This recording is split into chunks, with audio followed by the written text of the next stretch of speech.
ভোলা দৌলত খান reporters ইউনিটির Eid পূর্ণমিলনী ও আলোচনা সভা অনুষ্ঠিত হয়েছে। শীর্ষ নিউজ জেলা প্রতিনিধি দৌলত খান রিপোর্টার্স ইউনিটির সভাপতি কাজী জামালের সভাপতিত্বে ৭১ বাংলা টেলিভিশন জেলা প্রতিনিধি দৌলত খান রিপোর্টার্স ইউনিটির সাধারণ সম্পাদক রিয়াজুস সালেকিন বাদশার সঞ্চালনায় প্রধান অতিথি বক্তব্য রাখেন জাতীয় প্রেস ক্লাবের আজীবন সদস্য দৌলত খান উপজেলা বিএনপির সংগ্রামী সাধারণ সম্পাদক শাহজাহান সাজু। বিশেষ অতিথি বক্তব্য রাখেন ফ্যাসিস্ট আওয়ামী সরকারের তিনবারের পৌর মেয়র প্রার্থী পৌর বিএনপির সংগ্রামী সহসভাপতি আনোয়ার হোসেন কাকন। বক্তব্য রাখেন রাজপথের লড়াকু সৈনিক সাবেক সফল কমিশনার পৌর বিএনপির ভারপ্রাপ্ত সাধারণ সম্পাদক জাকির হোসেন বাবুল।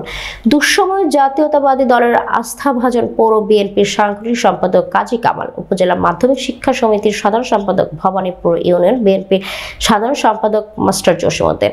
উপস্থিত ছিলেন দৌলত খান রিপোর্টার্স ইউনিটির সাংগঠনিক সম্পাদক রাশিদ খান সহ দৌলত খান প্রেস ক্লাব, শিক্ষক, ব্যবসায়ী, রাজনৈতিক ব্যক্তিবর্গ ও দৌলত খান রিপোর্টার্স ইউনিটির সকল বৃন্দ। 18 সালে আমাদের আজকের যিনি সভাপতি কাজী জামাল ওই আলিমুদ্দি ঘাটে নিউজ সংগ্রহ করতে গিয়ে এই রিপোর্টার্স ইউনিয়নের গণমাধ্যম কর্মীদেরকে নিয়ে গিয়েছিলেন।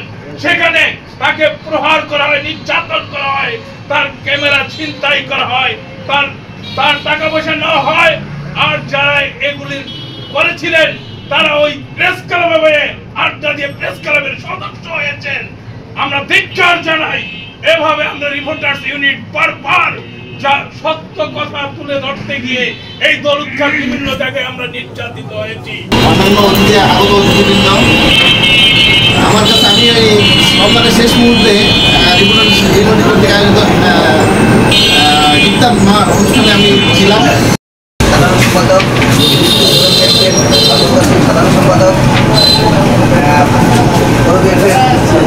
সহসভাপতি এবং সাংগঠনিক সম্পাদক সহ সরকারি বালিকা উচ্চ বিদ্যালয়ের সম্মানিত প্রধান শিক্ষক সহ রিপোর্টার্স ইউনিটির উপস্থিত পৌর বিএনপির সহসভাপতি আনোয়ার হোসেন কাকন ভাই, উপস্থিত পৌর বিএনপির সম্পাদক জাকির হোসেন বাবুল ভাই, উপস্থিত থানা বিএনপির সহসভাপতি। এই পূর্ণমিলনী অনুষ্ঠানে এরকম করার জন্য আপনার শিকার হয়েও ন্যায় কথা লিখতে ধন্যবাদ করেননি। আগামী দিনে সেভাবে আপনারা লিখে এগিয়ে যাবেন। আপনারা আপনাদের কলমের ইয়াতে খারাপ লোকের ভালো করেন এবং সত্য যেটা সেটাই লেখেন, এটাতে আপনারা পিছতে হবেন না, সত্যের যা হবেই। সমাজ একটা পর্যায়ে নিয়ে গিয়েছেন আমার প্রিয় ভাই পৌর বিএনপির ভারপ্রাপ্ত সাধারণ সম্পাদক। আমার সাথে রাজনীতিতে দেখেছি অনেক প্রোগ্রামে সাধারণ সাথী ভাই উপস্থিত, আমাদের সমাজের বিশেষ অতিথি দৌলত খান পৌরসভা বিএনপির